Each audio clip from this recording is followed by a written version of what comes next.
Hello friends, एक बार फिर से आपका स्वागत है। और आज हम लोग आगे जानेंगे। जीव जगत के बारे में जान रहे थे हम लोग और जैविक वर्गीकरण की चर्चा कर रहे थे। जैविक वर्गीकरण की चर्चा के चक्कर में हमने जाना था कि कैरोलस लिनियस पहली बार हमने देखा था सिर्फ 2 ही जगत बनाए हुए थे। कितने जगत बनाए थे? सिर्फ 2 जगत बनाए थे।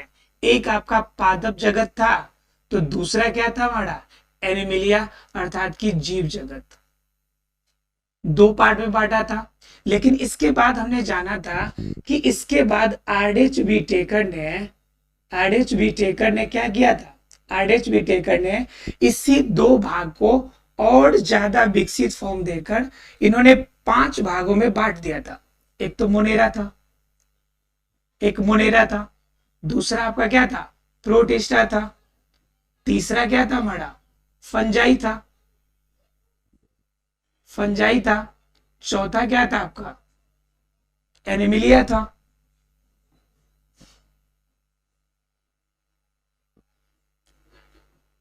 और 5वां क्या था आपका? प्लांटी था। यह हमने 5 भाग के रूप में देखे थे, जिसमें हमने मोनेरा का चर्चा कर लिया था और प्रोटिस्टा का चर्चा कर लिया था।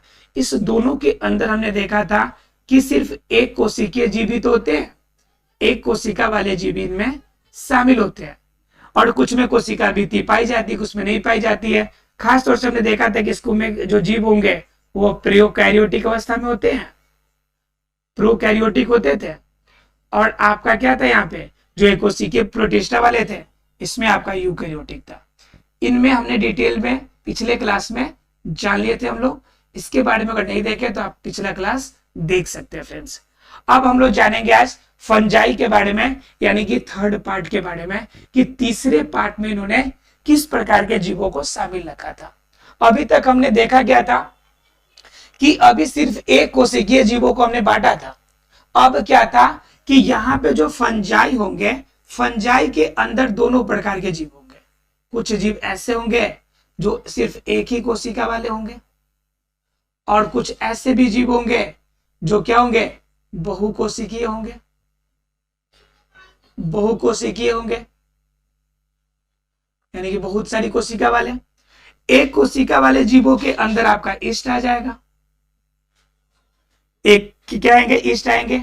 और बहुकोशिकीय जीवों के अंदर आपका क्या आ जाएगा? बहुकोशिकीय के अंदर मशरूम आ जाएगा। तो हम कह सकते हैं कि अभी तक हमने सिर्फ एक कोशिकीय रूप में बांटा था, लेकिन अब फंजाई में क्या आ गया कि एक कोशिकीय जीव और बहुकोशिका वाले, अर्थात कि बहुकोशिकीय दोनों तरह के जीव इसमें शामिल होंगे। एक कोशिकीय में ईस्ट शामिल होगा, और ये आपका बहुकोशिकीय में मशरूम शामिल होंगे। अगर बात की जाए इनके रहने और अपना भोजन प्राप्त करने की, तो यह दोनों रूप में रहते हैं। आपका किस कंडीशन में रह सकते हैं? यह सामान्य रूप में परिजीविता के रूप में, यानी परजीवी के रूप में रह सकते हैं। दूसरा कंडीशन, यह सहजीवी के रूप में भी रह सकते हैं, यानी सहजीविता के द्वारा भी रह सकते हैं। सहजीविता में आप लोग पहले से जानते होंगे कि यह शैवाल के साथ जो कवक है, अर्थात कि फंजाई है, यह दोनों मिलकर क्या बनाते हैं जी? लाइकेन बनाते हैं। और लाइकेन क्या है? सहजीविता हो जाता है। तो यह सहजीविता किसके लिए? आपका सहजीविता किसके लिए? ये एक आपका फंजाई के लिए, अर्थात कवक के लिए। तो यह सहजीविता के रूप में। दूसरे जीवों पर रहकर अपना भोजन प्राप्त करना, यह परिजीविता के रूप में हो जाएगा। परिजीविता के रूप में। उसके बाद क्या होगा? आपका तीसरा कंडीशन, आपका मृत पोषी के रूप में भी रहते हैं। किस रूप में रहते हैं? मृत पोषी के रूप में भी अपना भोजन का संश्लेषण करते हैं, क्योंकि कुछ कवक ऐसे भी होते हैं जो डिकम्पोजर का काम करते हैं। किसका काम करते हैं? डिकम्पोजर का। डिकम्पोजर का मतलब क्या होता है कि जो चीज सड़े गले है उसको टुकड़े टुकड़े भागों में डिकम्पोज कर देंगे, ताकि वह लास्ट में फिर मिट्टी में मिल जाए और इजिली फिर क्या हो जाए? वह हमारे वायुमंडल के लिए किसी भी रूप में हानि पहुंचाने वाले न रहे। तो ये डिकम्पोजर के रूप में काम करते हैं और वहां से अपना भोजन प्राप्त करते हैं। तो यह क्या कहलाते हैं? मृतपोषी भी कहलाते हैं, अर्थात कि परजीवी के रूप में रह सकता है, सहजीवी के रूप में रह सकता है, मृतपोषी के रूप में रह सकता है, अर्थात परपोषी के रूप में भी हो ही गया आपका सहजीवी और मृतपोषी। किसी भी कंडीशन में आपका सीधा शब्दों में क्या है कि हर कंडीशन में यह रह सकता है। क्यों? क्योंकि इसके अंदर सबसे बड़ी समस्या यह हो जाती है कि इसके अंदर क्लोरोफिल नहीं पाया जाता। इनके अंदर क्या नहीं पाया जाता? तो क्लोरोफिल नहीं पाया जाता। जब क्लोरोफिल नहीं होगा तो इनके अंदर प्रकाश संश्लेषण की क्रिया नहीं होगी।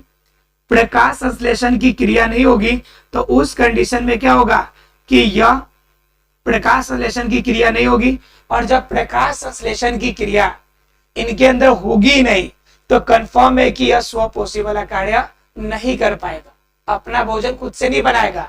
हालांकि यह मृतपोषी के रूप में अपना भोजन रासायनिक पदार्थों से संश्लेषित जरूर कर लेता है, लेकिन क्या आपका कि इस रूप में आपका क्लोरोफिल नहीं पाए जाने के कारण आपका क्या होता है कि इनके अंदर आपका प्रकाश संश्लेषण की क्रिया नहीं होती है। तो हमने देखा ये कि फंजाई के अंदर किस रूप में रहते हैं। अब बात एक और आती है कि इनके अंदर जनन की क्रिया कैसे होती है। हमने क्या देखा कि इनके अंदर पोषण की क्रिया हमने देखा कि पोषण किस किस रूप में ले सकता है। अब हम लोग को जानना है कि इनके अंदर जनन किस किस रूप में हो सकता है। तो इनके जिस तरह से पोषण मुख्य रूप से 3 तरह के होते हैं, इनमें जनन भी 3 तरह का होगा। इनमें जनन भी कितने तरह का होगा? 3 तरह के हो सकते हैं। कौन कौन? एक तो होगा कायिक वर्धी, एक क्या होगा कायिक वर्धी, अर्थात कि कायिक के वर्धन के द्वारा शरीर के किसी भी हिस्से में वृद्धि के कार्य करने के कारण नया जीव बनना। कायिक वृद्धि के अलावा वर्धी के अलावा क्या होगी कंडीशन जी? दूसरा कंडीशन इसका आ जाता है कायिक वर्धी के अलावा दूसरा कंडीशन आपका अलैंगिक जनन होगा। कौन सा जनन होगा? अलैंगिक जनन। तीसरा कंडीशन इसमें एक और आ जाता है, और वह कंडीशन कौन सा हो जाता है जी? लैंगिक जनन। लैंगिक जनन। तो समझ सकते हैं कि इनके अंदर जनन का जो केस होगा, जिस तरह से पोषण हमने देखा कि यह फंजाई के अंदर जो जनन का केस होगा वो भी 3 फॉर्म में होगा। किस किस रूप में? कायिक वर्धी। कायिक वर्धी का मतलब कायिक जनन। हमने बताया था आपको कायिक जनन शरीर के किसी हिस्से को काट कर अलग कर देना, उनसे नया जीव तैयार कर देना, तो यह कायिक वर्धी हो गया। अलैंगिक जनन, ठीक है, अलैंगिक जनन। अच्छा क्लास 11th है कायिक वर्धी, अगर नहीं पता है तो जान लीजिए आप कायिक वर्धी क्या होगा। जैसे देखिए कायिक वर्धी भी आपके 2 प्रकार के होते हैं। एक होते हैं आपके प्राकृतिक, ये समझ लीजिए थोड़ा सा। कायिक वर्धी इसमें 2 तरह के होते हैं। एक होता है कि प्राकृतिक द्वारा कायिक वर्धन, और दूसरा क्या होता है आपका कृत्रिम रूप से। कृत्रिम रूप से प्राकृतिक रूप से क्या होता है कि जैसे जड़ है, जड़ें निकली और जड़ नीचे जाकर फिर कहीं कहीं से बाहर निकल गया तो वहां से नया पौधा बन गया, तो यह आपका प्राकृतिक रूप में हो गया। दूसरा कंडीशन हो सकता है क्या कि जो जड़ें होंगी वह मिट्टी के समांतर रूप में निकलेंगी, और जहां तहां से जड़ निकलेंगी, जैसे आपने बरगद में देखा होगा, बरगद के पौधों में, ठीक है। तीसरा कंडीशन इसमें हो सकता है कि जो डाली है, यह डाली किसी भी रूप में मिट्टी के संपर्क में आए, और मिट्टी के संपर्क में आने के बाद वहां से नया जड़ बने, नया पौधा बने, तो यह कंडीशन हो सकता है। तो यह कुछ कंडीशन होता है जो प्राकृतिक रूप में हो, और प्राकृतिक रूप में किसी भी भाग के द्वारा नए जीव का निर्माण हो, तो यह प्राकृतिक कंडीशन हो सकता है। और यह यही केस आपका कृत्रिम तरीके से होता है। तो कृत्रिम तरीके में क्या हो सकता है आपका? कृत्रिम रूप में आप क्या कर लेते हैं? प्रत्यारोपण कर लेते हैं। प्रत्यारोपण देखे थे आप लोगों ने?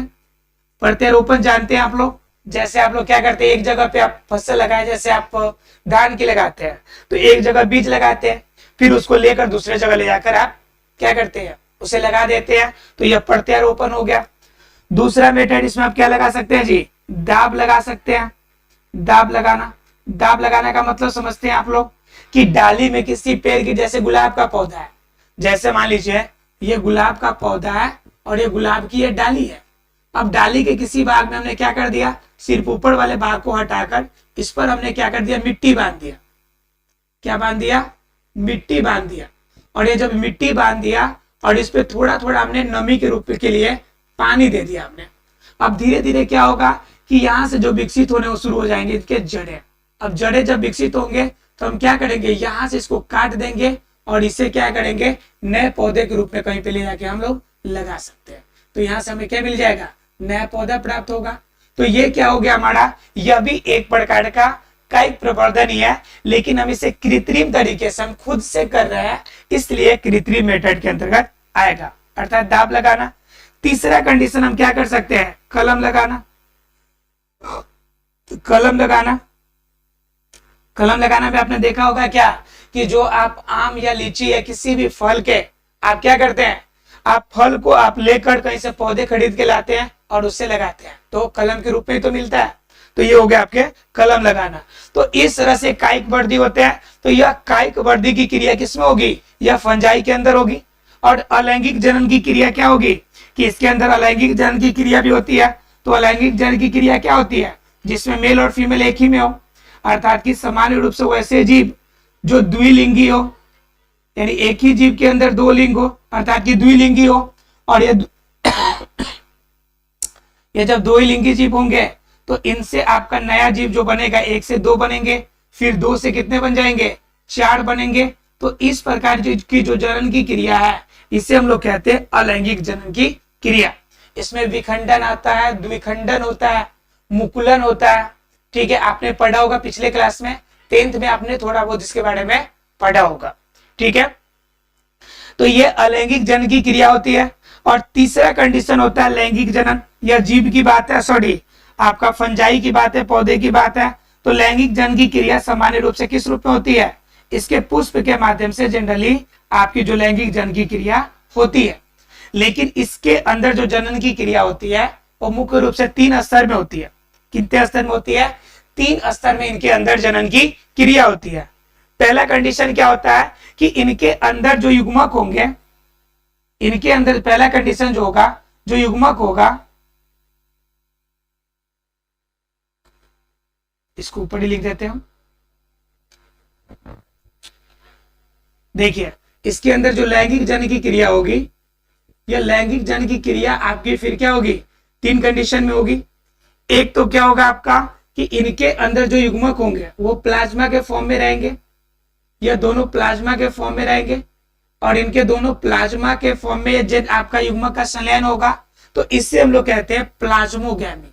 क्या कहते हैं इसे जी, दिख रहा है, नीचे लिख देते हैं, इसे कहते हैं हम लोग प्लाज्मोगैमी। ठीक है, एक कंडीशन ये हो गया। दूसरा कंडीशन क्या हो सकता है कि जो आपके युग्मक होंगे इनके केंद्रक होंगे और इनके केंद्रक, युग्मक के जो केंद्रक होंगे इनके बीच में संलयन होगा, यह दोनों आपस में मिलेंगे। तो इससे हम लोग क्या कहते हैं, इसे हम लोग कहते हैं कैरियोगैमी। यह कंडीशन हो गया। तीसरा कंडीशन होता है कि इनके जो स्पोर होते हैं, इनके स्पोर के साथ जनन की क्रिया होती है, तो इसे स्पोरोगैमी कहेंगे, स्पोरोगैमी। यह 3 कंडीशन होते हैं किसके अंदर, लैंगिक जनन की क्रिया के अंदर।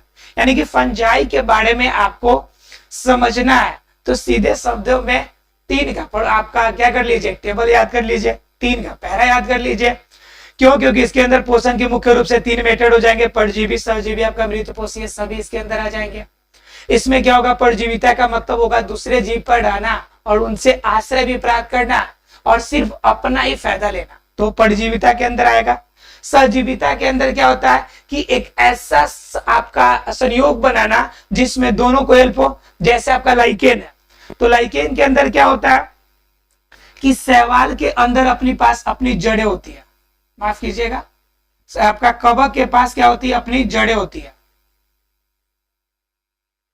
और शैवाल क्या होते हैं कि क्लोरोफिल के साथ ऊपर वाले हिस्से में, यानी कि जमीन के ऊपरी हिस्से में पाए जाते हैं। ठीक है, ये जरीर में इनकी जड़ें नहीं होती है, तो ये शैवाल वाला हिस्सा हुआ। अब ये देखिए, शैवाल जब ऊपर के कंडीशन में है तो शैवाल में क्या पाया जाएगा, शैवाल तो ग्रीन होता है, हरा होता है, तो इनके अंदर क्या पाया जाएगा, इनके अंदर मिलेगा हमें क्लोरोफिल, दिख रहा है ना, इनके अंदर मिलेगा हमें क्लोरोफिल। अब क्लोरोफिल इनके अंदर है तो यह प्रकाश संश्लेषण की क्रिया करेगा, लेकिन प्रकाश संश्लेषण की क्रिया कब होगी, जब जड़ से खनिज लवण और पोषक तत्व उनके आपके क्लोरोफिल वाले हिस्से तक जाए। तो उस कंडीशन में कवक इसकी मदद करता है, क्या करने में, आपका जल प्लस खनिज लवण, जल एवं खनिज लवण दोनों को पहुंचाने के लिए मदद करता है। तो जल और खनिज लवण ये देगा, आप क्लोरोफिल इसके पास पहले से है, तो वहां पे दोनों मिलकर भोजन बनाएगा, अर्थात कि प्रकाश संश्लेषण की क्रिया करेगा, और जो भोजन तैयार होगा उससे कवक को भी फायदा होगा और शैवाल को भी फायदा होगा।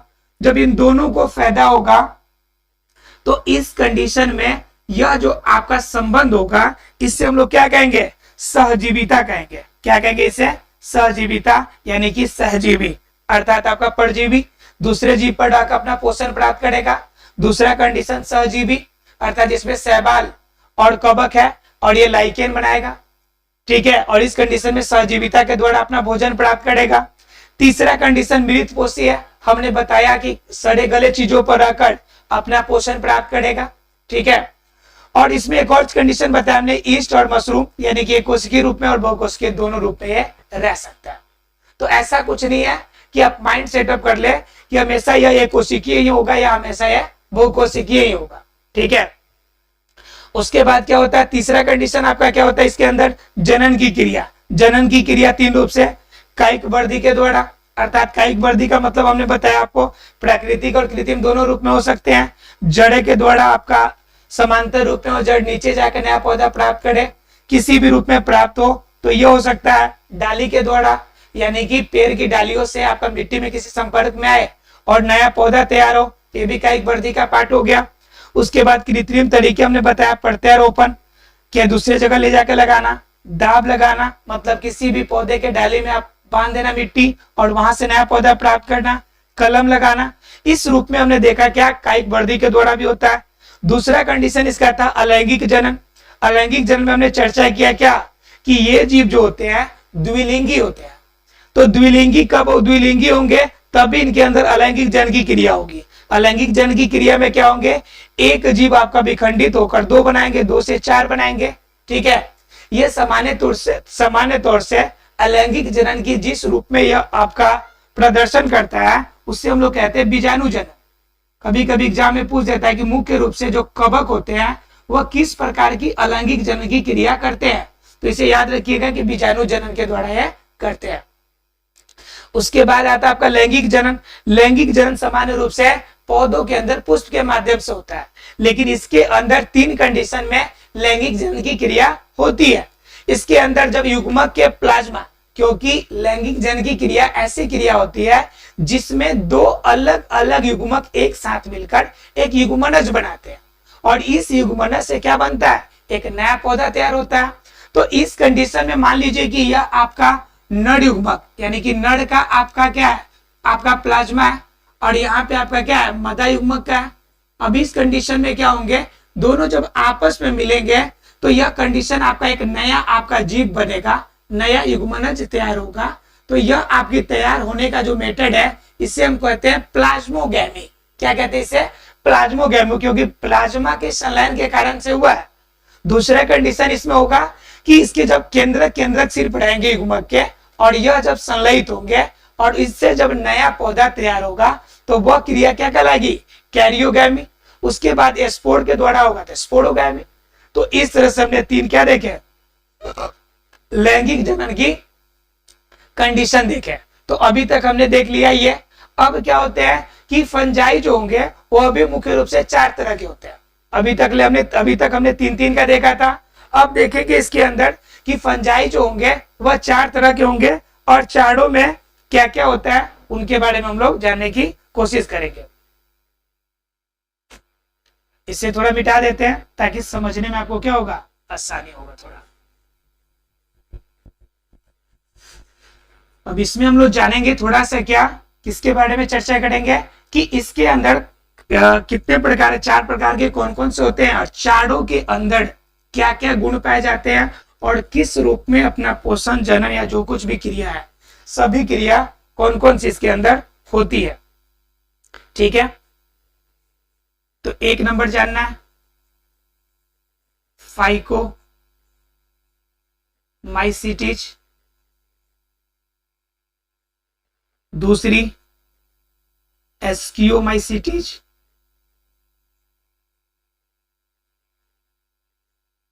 एस्कियोमाइसिटिस, तीसरा कंडीशन आपको जानना है बेसिडियो, बेसिडियो माइसिटिस, और चौथा जो इंपॉर्टेंट है आपको वो जानना है आपको ड्यूटेरियोमाइसिटिस।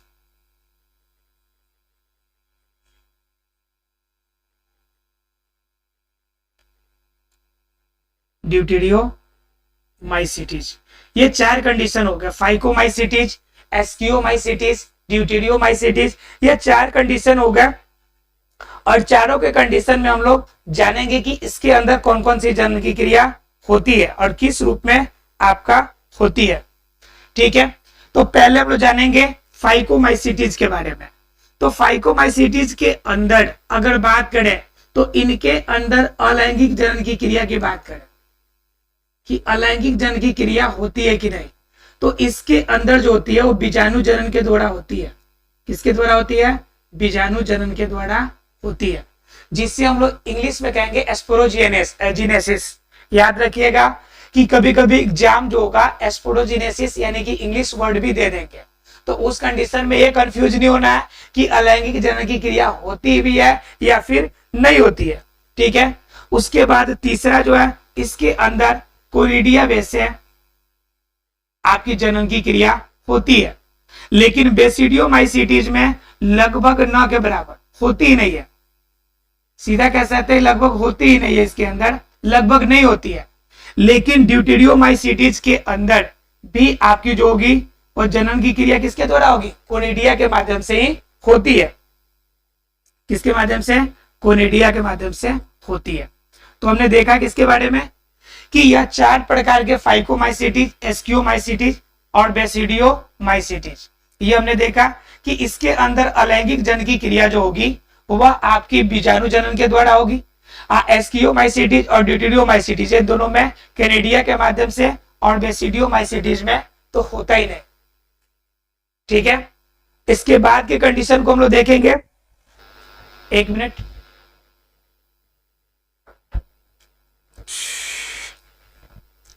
तो इसके बाद का जो कंडीशन है हमारा,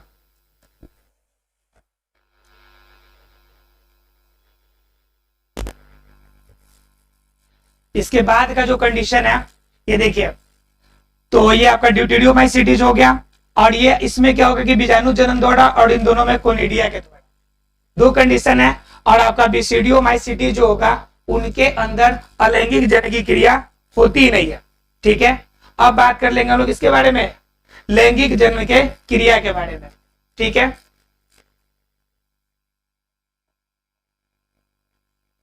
किसके बारे में जानेंगे हम लोग? लैंगिक जनन की क्रिया होती है तो कैसे होती है, इनके बारे में हम लोग जानेंगे। तो इसमें क्या होता है कि इसके अंदर दिख रहा है आप लोग को, इसके अंदर जाइगोस्पोर बनेंगे। इसके अंदर क्या बनेंगे? जाइगोस्पोर्स बनेंगे। और अगर एस्कियोमाइसिटिस की बात करें तो इसके अंदर क्या बनेंगे? इसके अंदर बनेंगे एस्कोपोर्स। इसके अंदर क्या बनेंगे? एस्कोपोर्स। ठीक है, और तीसरा कंडीशन जो है बेसिडियोमाइसिटिस, इसके अंदर क्या बनेंगे? आपका बेसिडियोस्पोर्स। इन माध्यम से होंगे। और आपका जो आखिरी आपका ड्यूटेरियोमाइसिटिस, इनके अंदर जो लैंगिक जनन की क्रिया होती है वो होती ही नहीं है। क्या होती है? होती ही नहीं है। ठीक है, तो क्या है, इससे ध्यान दीजिए। पहला कंडीशन क्या है? ये आपका जाइगोस्पोर्स बनाएगा। जाइगोस्पोर्स हमने बताया था आपको, यहाँ पे जनन की क्रिया तीन कंडीशन बताया था कि जब जाइगोस्पोर में बनाएगा आपका जाइगोट के रूप में, प्लाज्मा के फॉर्म में बनाएगा, प्लाज्मोगैमी होगा, तो ये जाइगोस्पोर में बनाएंगे। और यहाँ पे जो एस्कियोमाइसिटिस होगा इसके अंदर स्पोर्स बनेंगे, एस्कोस्पोर्स, यहाँ पे माफ कीजिएगा एस्पोर्स है, ठीक है। तो एस्क्यूस्पोर्स के द्वारा, और इसके अंदर बेसिडियोमाइसिटीज है तो बेसिडियोस्पोर्स के द्वारा, और इसमें लैंगिक क्रिया होती ही नहीं है। तो आपको इसे याद करना आसानी से याद रहेगा कि एस्क्यूमाइसिटीज है तो इसके अंदर लैंगिक क्रिया जो क्रिया होगी एस्क्यूस्पोर्स के द्वारा, बेसिडियोमाइसिटीज है तो बेसिडियोस्पोर्स के द्वारा, और आपका फाइकोमाइसिटीज है तो जाइगोस्पोर्स के द्वारा इनके अंदर जनन की क्रिया होगी। उसके बाद हमने देखा था कि एक आखिरी है ड्यूटेरियोमाइसिटीज, इसमें लैंगिक नहीं होती है, तो बेसिडियोमाइसिटीज के अंदर अलैंगिक जन की क्रिया नहीं होती है। यह इंपॉर्टेंट है, इसे जरूर याद रखेंगे कि किसके अंदर लैंगिक जन की क्रिया होती है और किसके अंदर लैंगिक जन की क्रिया नहीं होती है। यह कंडीशन अगर आपको पता रहेगा तो आप क्या कर सकते हैं, इसको आसानी से सॉल्व कर सकते हैं। अब कुछ एग्जाम्पल लिख लीजिए कि इनके अंदर कौन कौन से आपके एग्जाम्पल हो जाएंगे। तो अगर फाइकोमाइसिटीज क्या करें तो ये इसके एग्जाम्पल हो जाएंगे म्यूकर, ठीक है। एस्किरियोमाइसिटीज यानी कि दूसरे नंबर की अगर बात करें तो ये हो जाएंगे इसके अंदर पेनिसिलियम, ठीक है। और तीसरे की बात करें तो तीसरे नंबर की अगर बात करें, ये था पहला नंबर और ये दूसरे का एग्जाम्पल, और तीसरे की एग्जाम्पल की अगर बात करें तो इसके अंदर आपका हो जाएगा पिक्सिनिया जो रोग पैदा करती है, जो रोगों को पैदा करती है पिक्सिनिया, और चौथा आपका ड्यूटेरियोमाइसिटीज, तो इसके अंतर्गत क्या आ जाएगा आपका कैडिडा, क्या आ जाएगा आपका कैडिडा, ठीक है। तो हमने क्या देखा, म्यूकर, पेनिसिलियम, पिक्सिनिया और कैडिडा, ये चारों इसके एग्जाम्पल हो जाएंगे। अर्थात क्या हमने क्या देखा कि आपका फंजाई जो मुख्य रूप से 4 प्रकार के होंगे, फाइकोमाइसिटीज, एस्कियोमाइसिटीज, बेसिडियोमाइसिटीज और ड्यूटेरियोमाइसिटीज। फाइकोमाइसिटीज में क्या होगा, जनन की क्रिया होगी बीजाणु जनन के द्वारा, एस्कियोमाइसिटीज में कोनिडिया के द्वारा, और क्या होगा उसके बाद बेसिडियोमाइसिटीज में तो अलैंगिक जन क्रिया होगी नहीं, और ड्यूटेरियोमाइसिटीज में होगी तो कोनिडिया के द्वारा। उसके बाद हमने क्या देखा कि फाइकोमाइसिटीज के अंदर लैंगिक जन की जो क्रिया होगी वह किसके द्वारा होगी, आपकी वह क्रिया होगी जाइगोस्पोर्स के द्वारा आपकी। उसके बाद एस्कियोमाइसिटीज के अंदर एस्कियोस्पोर्स, और बेसिडियोमाइसिटीज के अंदर बेसिडियोस्पोर्स के द्वारा, और ड्यूटेरियोमाइसिटीज में लैंगिक जन की क्रिया होगी ही नहीं, ठीक है। उसके बाद हमने एग्जाम्पल आपको दिया ताकि आपको आसानी से याद रहेगा। एग्जाम्पल्स एक एक कम से कम जरूर याद रखने आपको। तो फाइकोमाइसिटीज के क्या हो जाएंगे, म्यूकोड, ठीक है। एस्कियोमाइसिटीज के क्या हो जाएंगे आपके पेनिसिलियम, बेसिडियोमाइसिटीज के क्या हो जाएंगे पिक्सिनिया, इससे रोग निकलते हैं, रोग होते हैं, कैडिडा से भी रोग होते हैं, ये आपके ड्यूटेरियोमाइसिटीज के अंतर्गत आएंगे। तो इस तरह से हमारे क्या हो गए, ये 4 हो गए फंजाई के प्रकार, ठीक है। हमने फंजाई के बारे में आज जाना जिसमें एकोसिकीय बहुकोशिकीय दोनों के बारे में हमने चर्चा किया कि कुछ क्या होते हैं एकोसिकीय होते हैं और कुछ क्या होते हैं बहुकोशिकीय होते हैं। तो एकोसिकीय में हमने ईस्ट की चर्चा की और बहुकोशिकीय में हमने मशरूम की चर्चा की, ठीक है।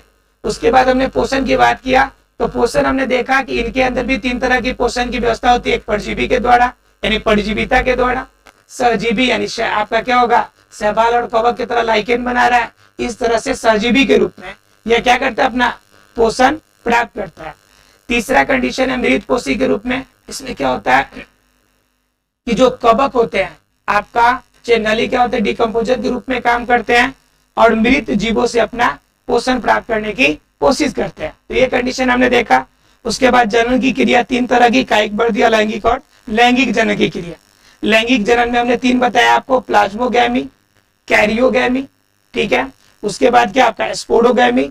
इन तीनों प्रकार के बारे में हमने जाना, यानी प्लाज्मा के द्वारा संलयन से होगा तो प्लाज्मोगैमी, केंद्रक के द्वारा होगा तो कैरियोगैमी, और आपका स्पोर के द्वारा होगा तो उसे हम लोग क्या कहेंगे स्पोरोगैमी कहेंगे, ठीक है। अब स्पोरोगैमी के बाद हम लोग क्या देखा, उसके बाद हमने देखा इसके बारे में कि इनके आपके अलैंगिक आपका फंजाई के 4 प्रकार के बारे में, ठीक है। तो फंजाई के 4 प्रकार में हमने क्या देखा कि फाइकोमाइसिटीज, एस्कियोमाइसिटीज और बेसिडियोमाइसिटीज और ड्यूटेरियोमाइसिटीज। आशा फ्रेंड्स ये टॉपिक सभी को क्लियर हो गया होगा।